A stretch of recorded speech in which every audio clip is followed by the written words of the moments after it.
इसको बांध दिया है। अब जो बैलों की सुंदर जोड़ी है इस मशीन को खींचेगी और इस मशीन को यहाँ पर भी नीचे से भी सेट कर दिया गया है। तो यहाँ पर ज्वार का बीज डालते हुए तो इनकम है, जो आमदनी है, जो फसल उत्पादन होता था वो अब उतना नहीं हो पाता जितना पहले होता था। तो इन सब के पीछे कहीं ना कहीं कारण यही है कि हमने महंगे महंगे औजार रखे हैं। अब 6, 7, 8 लाख रुपए का ट्रैक्टर लेकर आता है किसान, फिर इतने महंगे महंगे औजार लेकर आता है, फिर फसल को बोता है, बीज को उपचारित करने के लिए भी उसमें दवाइयाँ मिलाता है, फिर कीटनाशक डालता है, स्प्रे करता है, बहुत सारे खर्चे हो जाते हैं जिससे खर्चा ज़्यादा हो जाता है। और अगर फसल के उत्पादन की बात की जाए तो उत्पादन कम होगा क्योंकि बहुत सारे विभिन्न प्रकार की रसायन डालने पड़ते हैं, पेस्टिसाइड दवाइयाँ डालनी पड़ती हैं, जिनकी वजह से जो हमारे मित्र कीट होते हैं फसल में वो भी मर जाते हैं। तो अगर हम बैलों से खेती करते हैं तो गोवंश या बैल एकमात्र ऐसे जीव हैं जो दूसरे जीवों को आसरा देते हैं, उनको सहारा देते हैं। अगर हम बैलों से खेती करते हैं तो जो आसपास के जितने भी कीट हैं वो हमारी फसल पर आएंगे ज़रूर, लेकिन मित्र कीट ज़्यादा आएंगे। अगर मित्र कीट हमारे वो होते हैं जो मांसाहारी होते हैं और हमारे जो शत्रु कीट होते हैं जो शाकाहारी होते हैं। तो अगर हम बैलों से खेती करते हैं तो जो मांसाहारी कीट भी हमारी फसल पर आएंगे और शाकाहारी कीटों को खाने लग जाएंगे, जिससे हमें कीटनाशक डालने की आवश्यकता ही नहीं पड़ेगी। तो अगर हम प्रकृति के इस चक्कर को समझ जाते हैं तो हमें कहीं ना कहीं काफ़ी ज़्यादा फ़ायदा देखने को मिलेगा। और जो किसानों की आत्महत्याओं का मामला दिन प्रतिदिन बढ़ता जा रहा है, इसको कम किया जा सकेगा। और दूसरी तरफ गोवंश को भी बचाया जा सकेगा। अगर हम गौ पालन करते हैं तो गाय बछड़ा ज़रूर लेकर आती है। अब बछड़ा या बछड़ी दोनों आएंगे। अगर बछड़ी आएगी तो उसको दूध के लिए रख लेंगे, लेकिन अगर बछड़ा आएगा तो उसका क्या समाधान होगा, उसको किसान कहाँ पर छोड़ता है। तो इन सब के पीछे अगर हम गहराई से सोचेंगे, देखेंगे, तो वापस से हमें बैल से आधारित खेती को ही करना पड़ेगा। दोरड़ गांव में दोला भाई हैं जो बैलों की जोड़ी के साथ साथ जो ज्वार की बिजाई कर रहे हैं। तो दोला भाई राम राम। राम राम राम भाई। अगर ट्रैक्टर की बात की जाए तो ट्रैक्टर से ज्वार बोते हैं तो 1 एकड़ से कितना खर्च लेते हैं ज्वार बोने का? भाई 700 रुपये ले ट्रैक्टर वाले हाँ। 1 एकड़ का। हाँ। और आप कितना लेते हो? मैं 1200 रुपये लेते हो। तो एक तरफ जहाँ पर अगर हम ट्रैक्टर खरीदते हैं तो तकरीबन 7 से 8 लाख रुपए ट्रैक्टर में खर्च करने पड़ते हैं। फिर महंगे महंगे उनके जो औजार हैं वो खरीदने पड़ते हैं। तो यहाँ पर जो मशीन है वो आई कि ये कितने रुपए तक की आ जाती है? 10,000 की आ जाती है। 10,000 रुपये की आ जाती है। और अगर ट्रैक्टर वाले की बात करें तो 40 से 50,000 रुपये की आएगी, दाम आ जाएगी भाई। तो यहाँ पर बैलों से खेती करना आसान भी है और बैलों के जो औजार हैं ये भी सस्ते हैं। और अगर कमाई की बात की जाए, इनकम की बात की जाए तो बैलों से तकरीबन 1200 रुपये प्रति एकड़ के यहाँ पर दोला भाई ले रहे हैं। तो आपके क्या क्या रेट हैं? जैसे आपने 1200 रुपये तो बिजाई का बताया है।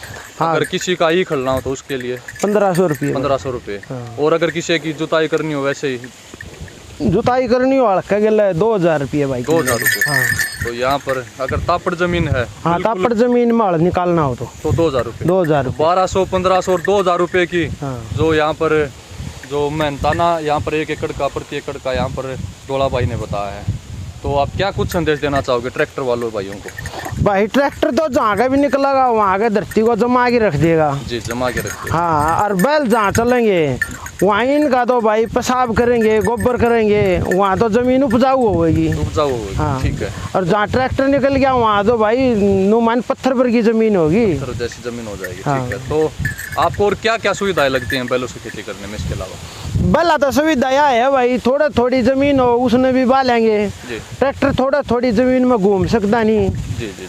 और बैल ने तो कहीं पर घुमा ले, कहीं पे भी घुमा ले। और अगर जगह की बात की जाए, कई बार खेत ऐसी जगह पर होते हैं जहाँ पर ट्रैक्टर जा नहीं सकता, आगे नाली के दूसरी पार हो या फिर बीच में से चारों तरफ से ही खो तो वहाँ भी नहीं जा सकता ट्रैक्टर। हम वहाँ बैल चले जाएंगे, वहाँ पर बैल चले जाएंगे। हाँ। तो ये खासियत यहाँ पर बैलों की है। तो हाँ। और आप बैलों को जैसे इतना लंबा तगड़ा शरीर तैयार कर रखा आपने, आपके जो बैल हैं बिल्कुल भी कमजोर दिखाई नहीं दे रहे, तो आप इनको मतलब क्या क्या खिलाते हो? भाई बिंदोला खाओ, बिनोला सूखा खिलाते हो या भिगो के या उबाल के?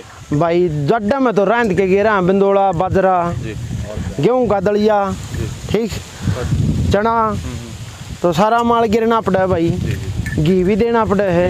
हाँ। ठीक है, तभी इतने लंबे तगड़े शरीर वाले बैल हैं। फिर ये मैं पिछली वीडियो में आपने बताया था कि आप एक दिन में 10 एकड़ की बुआई या जुताई कर देते हो। हाँ, कर तो दें लोग भाई। इस बात को झूठ मान रहे थे। हाँ, गेहूं की बिजाई करवा लो, ज्वार की बिजाई करा लो भाई, एक जगह 10 किले दे दो, 10 किले बो जाएंगे। 10 किले अगर एक साथ हो तो हाँ। 10 एकड़ जमीन को एक साथ बुआई कर दो। हाँ, एक दिन में। तो यहाँ पर मेरे आए हुए यहाँ पर तकरीबन 10 मिनट हुए हैं। 10 मिनट के अंदर ही यहाँ पर तकरीबन जो आधा एकड़ की ज़मीन है और आधे घंटे में इस आधा एकड़ को कंप्लीट कर देंगे। बस। यानी कि 1 घंटे में 1 एकड़ की बुआई हो जाती है। हाँ, 1 एकड़ की। तो अगर 10 घंटे काम किया जाए तो एक दिन में 10 एकड़ की बुआई यहाँ पर हो जाती है। तो 10 एकड़ की अगर बुआई हो जाती है किसी दिन तो आपके 12,000 रुपये हो गए प्रतिदिन के। हाँ, 1 घंटे पहले बो देंगे 1 एकड़ को। अच्छा, 1 घंटे से पहले 1 एकड़ को हाँ। बो देंगे तो 12,000 रुपये आपके प्रतिदिन के हो गए।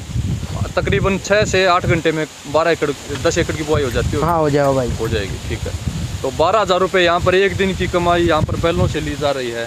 तो अब हमारे पास बहाना नहीं बचता कि हमें ट्रैक्टर से खेती करनी है, बैलों से खेती नहीं करनी है। भाई बैल तो एक टाइम भूखा भी चल जाएगा, प्यासा भी चल जाएगा, ट्रैक्टर बगैर तेल थोड़ा है ना चलेगा। जी, ट्रैक्टर तो एक कदम भी आगे नहीं बढ़ा पाएगा। तो दौड़ा भाई अगर आपसे कोई ट्रेनिंग लेना चाहे, प्रशिक्षण लेना चाहे इसके बारे में कि हमें बैलों से खेती करनी है तो उसके लिए आप भाई वो भाई मेरे से एक बार बात कर लेगा, मैं उसने बता दूंगा सारी चीज़।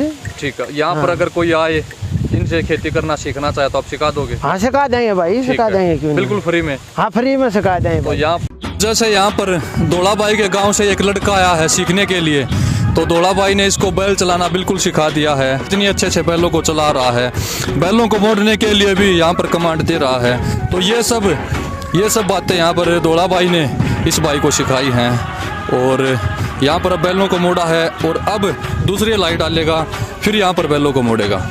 तो लड़का बिल्कुल जो सीख चुका है बैलों से बुआई करना। आपके पास जो लड़का है प्रदीप नाम का, हाँ भाई। तो ये सीखने के लिए आया यहाँ पर? हाँ, सीखने खातर आया भाई, सिखा दिया इससे ही। सिखा दिया आपने? हाँ। कितने दिन में सिखाया? मैनू तो यो थोड़ा थोड़ा अंदर है जो करे, कभी कभी आता रहता हाँ, है? कभी कभी आवे है, फिर पर्सनल तो जमा साफ बुआई करने लग गया तो यो। ठीक है, करने लगा। हाँ। प्रदीप भाई आपने बैलों से खेती करना सीखा है, हाँ जी। तो आपके मन में कैसा है ये बात? ये अच्छे है भाई, फायदे के लिए है, फायदे के सस्ता लिए? है। ठीक है, सस्ता है। तो अब आपने सीख लिया है बिजाई करना, जुताई करना, हाँ तो जी। अब आप आगे क्या करोगे? आगे अपना हल जोड़ांगे, खेती करांगे। ठीक है। तो आपके पास भी हैं बैल? हाँ जी, एक बैल है। एक बैल है? हाँ जी। खेत में से चारा लाने के लिए? हाँ जी। तो अब आपको एक जोड़ी और, एक बैल और लेना पड़ेगा? लेना पड़ेगा जी। ठीक है। तो एक बैल और लेने के बाद फिर सारे औजार खरीद के आप भी इसी प्रकार दौड़ाबाई की तरह जो बुआई जुताई बिजाई करके जो अपनी परिवार का जीवन निर्वाह करने के लिए बैलों से खेती करके अर्निंग स्टार्ट करोगे? हाँ जी। ठीक है।